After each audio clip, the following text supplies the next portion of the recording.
పిచ్చి ముగ్గురు విద్యార్థుల ప్రాణాలు తీసింది. మరో ఇద్దరు చావు బతుకుల్లో కొట్టుమిట్టాడుతున్నారు. కోల్కతా సమీపంలోని హౌరా స్టేషన్లో ఈ ఘటన జరిగింది. వేగంగా వెళ్తున్న రైల్ ఫుట్బోర్డ్పై సెల్ఫీ దిగుతుండగా ప్రమాదం జరిగింది. ఓ విద్యార్థి కింద పడిపోయాడు. అతన్ని కాపాడే ప్రయత్నంలో మరో నలుగురు కింద పడ్డారు. ఈ ప్రమాదంలో ముగ్గురు విద్యార్థులు స్పాట్లోనే చనిపోయారు. మరో ఇద్దరికి తీవ్ర గాయాలు కావడంతో ఆసుపత్రికి తరలించారు. ఓ స్టూడెంట్ రన్నింగ్ ట్రైన్లో సెల్ఫీ దిగుతుండగా కరెంట్ స్తంభం తగిలింది. వెంటనే అతను కింద పడిపోయాడు. అతన్ని కాపాడడానికి వెళ్లిన మరో నలుగురు కూడా కింద పడిపోయారు.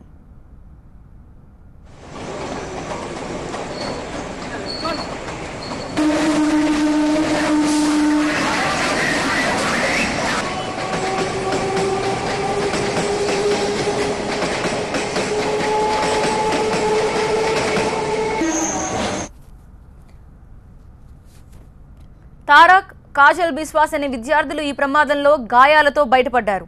సుమిత్ కుమార్, చందన్, కాజల్ సాహా అనే విద్యార్థులు చనిపోయారు. ఈ ఐదుగురు హౌరా రైల్వే స్టేషన్లో ముందుగా రైలు ఎక్కారు. ఆ తర్వాత ఫుట్బోర్డ్పై ప్రయాణం చేయొద్దని ప్రయాణికులు వారించినప్పటికీ వినలేదు.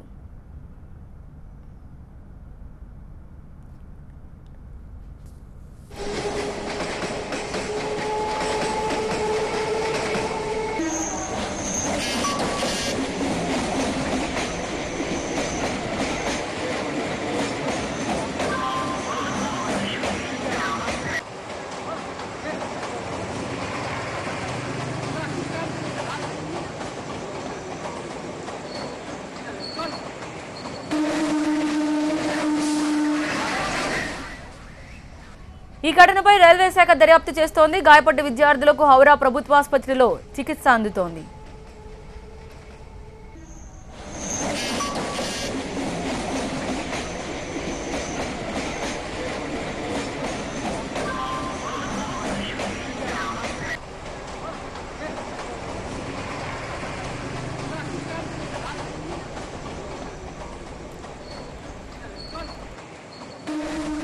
సెల్ఫీ పిచ్చి ముగ్గురు విద్యార్థుల ప్రాణాలు తీసిన ఘటన.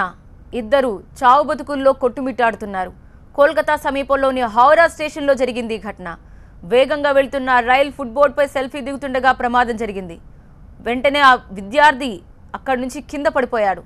అతన్ని కాపాడే ప్రయత్నంలో మరో నలుగురు కింద పడ్డారు. ఈ ప్రమాదంలో ముగ్గురు విద్యార్థులు స్పాట్లోనే చనిపోగా ఇద్దరికి తీవ్ర గాయాలయ్యాయి. వెంటనే ఆసుపత్రికి తరలించారు. రన్నింగ్ ట్రైన్లో సెల్ఫీ దిగుతుండగా కరెంట్ స్తంభం తగిలింది. వెంటనే కింద పడిపోయాడు.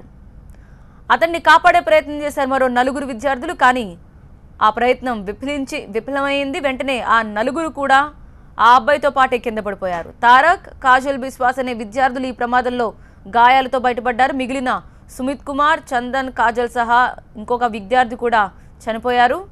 ఐదుగురు హౌరా స్టేషన్లో రైలు ఎక్కుతుండగా ఈ ప్రమాదం జరిగింది. ఫుట్బోర్డ్పై ముందుగా సెల్ఫీ దిగడం, అక్కడి నుంచి ఒక వ్యక్తి పడిపోవడం, అతన్ని కాపాడే ప్రయత్నంలో మరో నలుగురు కింద పడటం. ఇందులో ముగ్గురు చనిపోయారు. ఇద్దరు ఆసుపత్రిలో చికిత్స అందుతోంది. ఈ ఘటనపై రైల్వే శాఖ ప్రస్తుతం దర్యాప్తు చేపట్టింది. గాయపడ్డ విద్యార్థులకు హౌరా ప్రభుత్వ ఆసుపత్రిలోనే చికిత్స అందుతోంది.